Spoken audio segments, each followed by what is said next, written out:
Well, that brings us to the final square of the F.A.C.E model, and in this one we're going to talk about how we engage that audience. We engage the audience because we don't want to have a quick 20-second interaction that dissipates and goes away. We want customers that stick around forever. It is infinitely cheaper and easier to keep a customer or a client or a follower or a fan than it is to get them fresh. So maintaining your current level of customer love is a good idea, and engaging your audience, engaging those customers is a way to sometimes keep them from leaving. And I actually might be pointing out the obvious here, Jason, but I might I might offer that we want to continue to engage this audience on our Facebook page. So, instead of this just being 2 hours of talking, but just to continue to work together on refining and promoting these different ideas on brand storytelling. So for us, one way that we engage our audience is to make sure there's a platform available for the conversation to continue. Mm-hmm. So here are some other ways that you might consider holding on to your potential audience, engaging them so they don't want to look away. First, you've got to ask yourself a bunch of questions, and they're very important, and we've touched on them earlier, but it's time to really chew them up and think about them. Who is your brand's potential audience? Are you working for Nike in a hypothetical situation right now? Are you working for your school PTA? Are you working for the chess club that you manage? It doesn't matter. You've got a potential audience that wants to know about what your brand and organization might be doing. I'll pause you just really quick, Jason. I know that we do have some students in the room right now who are working on personal projects. Maybe they're different ideas, or maybe it's their own personal brand. They're getting ready to graduate from high school or getting ready to graduate from college and want to really bolster their online or digital presence, to be able to present the best they have to offer. Maybe to potential employers or new clients of theirs. So just want to kind of bring that back around for those students in the audience who might be thinking, how does this relate to me? Absolutely. We like to consider this a sandbox, right? Yep. We've got this opportunity here for everybody that's never built a sandcastle to climb into the sandbox and get dirty, get sandy. And the sandier you get, the more you dig in the dirt of the sandbox, the higher the little towers you make are, the more that you're going to get out of these activities. If you've never been involved in a brand storytelling project before, well, guess what? It's not easy. It's not intuitive. You got to give it some thought. And what you really need to do is try a couple of them so you can make some mistakes. So by the time it's important, you're ready to move forward with confidence. You've tried things that didn't work. You've tried things that did work. And we'll talk one more time about that near the end. It's the whole check yourself category I want to talk about. Here are the kinds of people that may make up your potential audience. Some of them are obvious, but some of them are groundbreaking. For instance, your current customers. Let's assume your current customers are already shopping there, already buying stuff from you, already going to every concert you put on, depending on the kind of brand you are. You also have super fans, and we've talked about those people, and brand ambassadors, of course.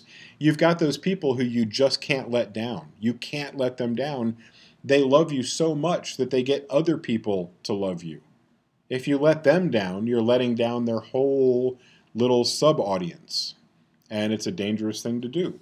Those are the people that you know you're talking to when you're telling your brand story. But there's a couple other categories you might not think about. There are potential customers, those people that haven't yet bought into your ideas, haven't bought into your brand. Those people could easily run across elements of your brand story, and those elements might draw them in and make them clients or customers. The final category I would touch on, even though there could be more, would be the former customers. Imagine those people that you've upset so badly as a brand that they left. Brand story is a great way to remind them or let them know that you're not the same as you used to be. You've made changes. You're not the same Comcast you used to be. It's okay to come back now. You've got an opportunity to reach out to those former customers as potential audience members. And when you're thinking about your audience and you're thinking about the people that are going to be sitting there and listening to you, then you have a good idea of how to tailor your story to engage them specifically. All right, this represents that it is definitely lunchtime. Kind of a cruel joke, Jason, but let's see where this slide's going to take us. All right, well, we're going to talk basically about the onions and tomatoes and the way the cheese kind of melts onto the burger. No, that's not what we're talking about at all. Instead, we're talking again about basic story.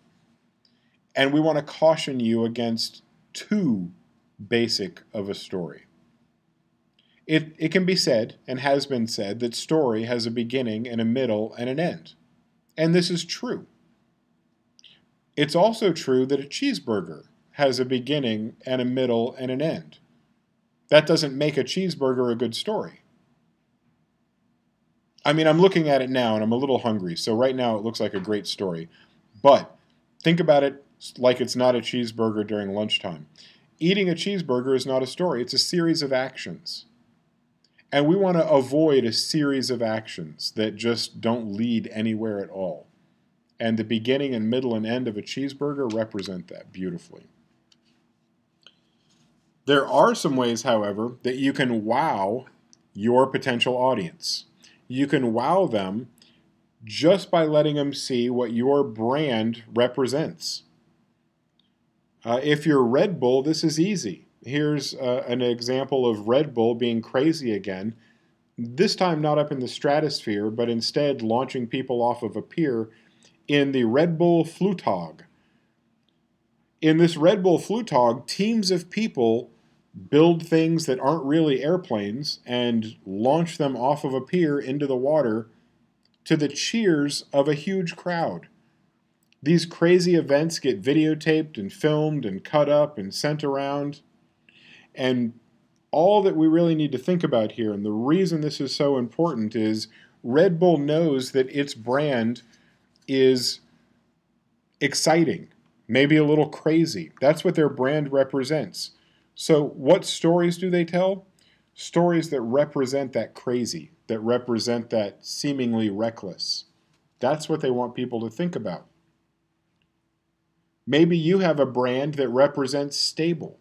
Nice, stable, steady, not going anywhere.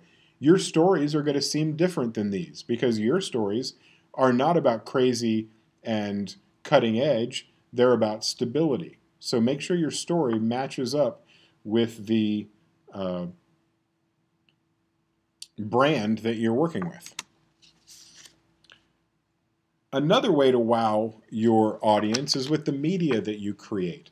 I hope you've seen this Dollar Shave Club video. If not, check it out in the Facebook group and watch the Dollar Shave Club and look at what a good job they do of showing what their brand is like just by showing the randomness and craziness and the fun that they have with their commercial. Their commercial screams, "We're fun, buy our razors." And everybody that watches the video seems to hear they're selling a ton of razors. A great story can be even better if you use the right media to sell it or to tell it. With this case, we've got this targeted demographic. We've got young men who appreciate potty humor, and it was targeted directly at that audience, and that audience bought in big time, which is why this company has blossomed the way that it has.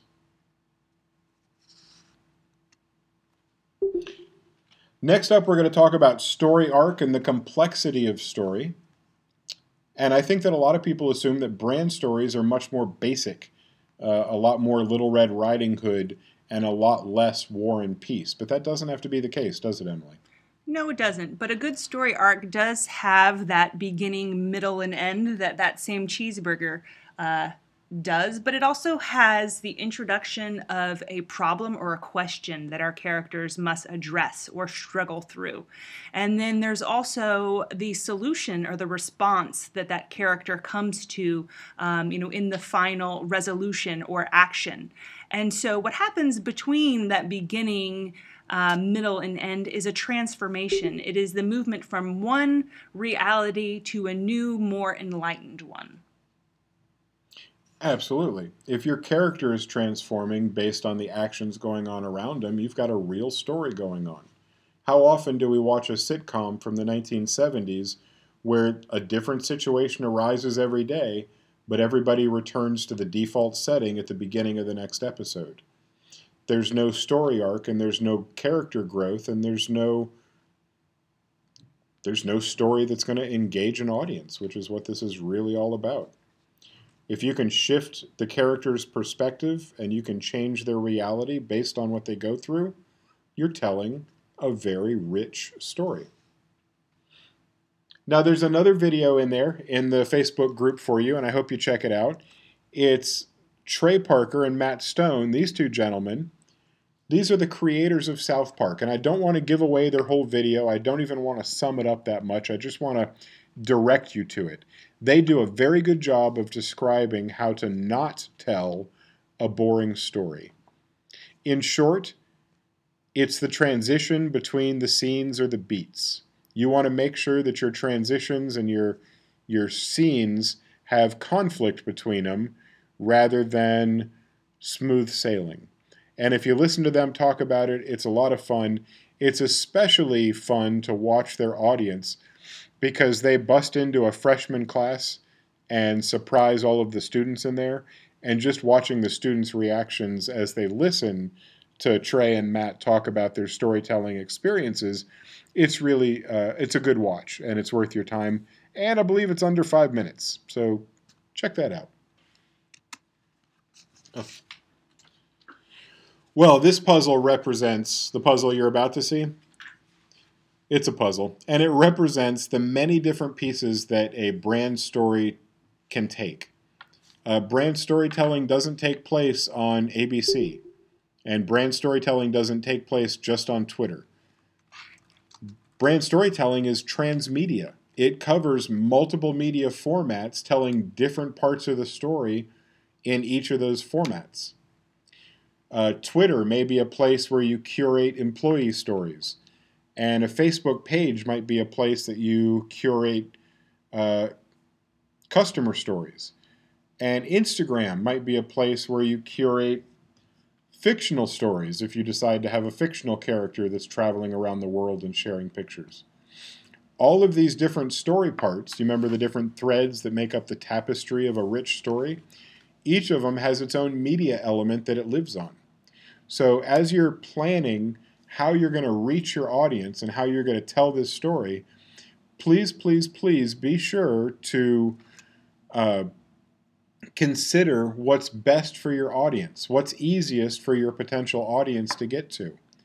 I'd like to very quickly bring up the thought of an investment cost, an energy investment cost.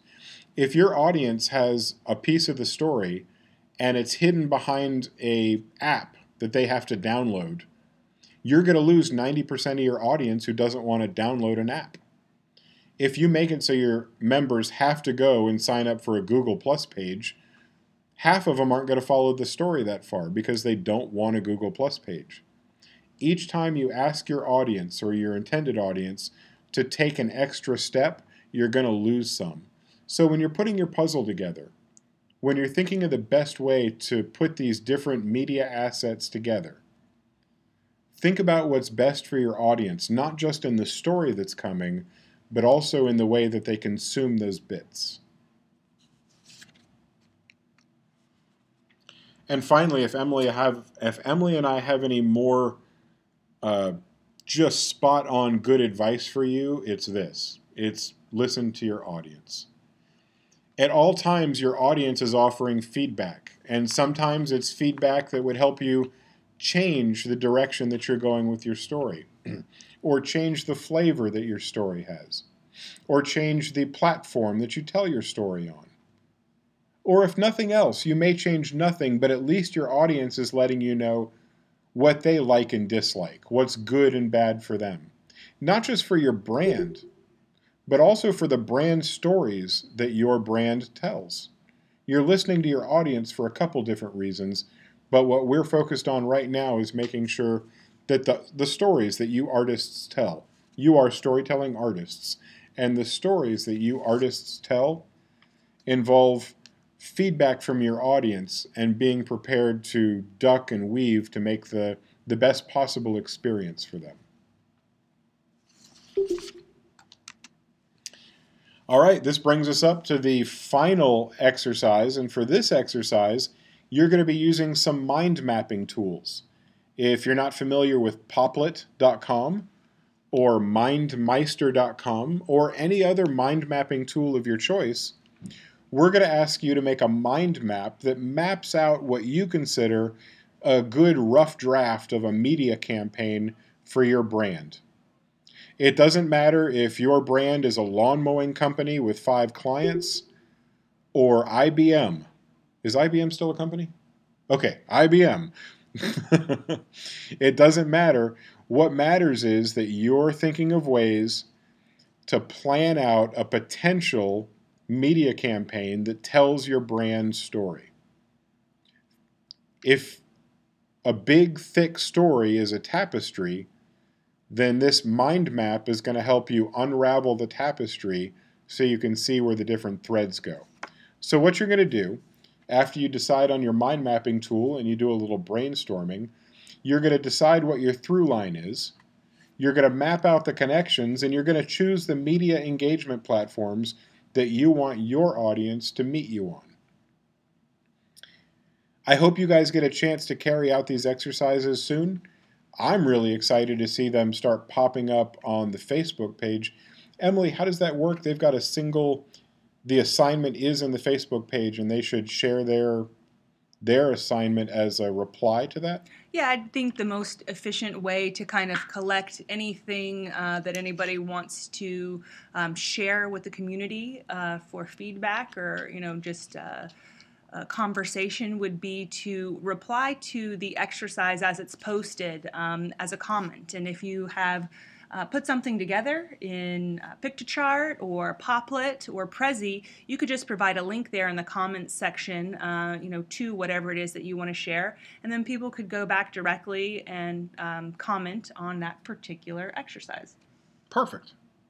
So the workshop live version ends in about 10 minutes, 7 minutes, but the workshop itself goes on for weeks and weeks and weeks to come. You're even able to share this archive with your friends and colleagues if you like, and a month later they could join the party at that point. Hopefully the community will still be active, and there'll be conversations going on that would help other people come up with really good, ways to help one another. This peer feedback and this working together is a great way to bring a bunch of brand new experts together so that they can come up with really good solutions to individual problems.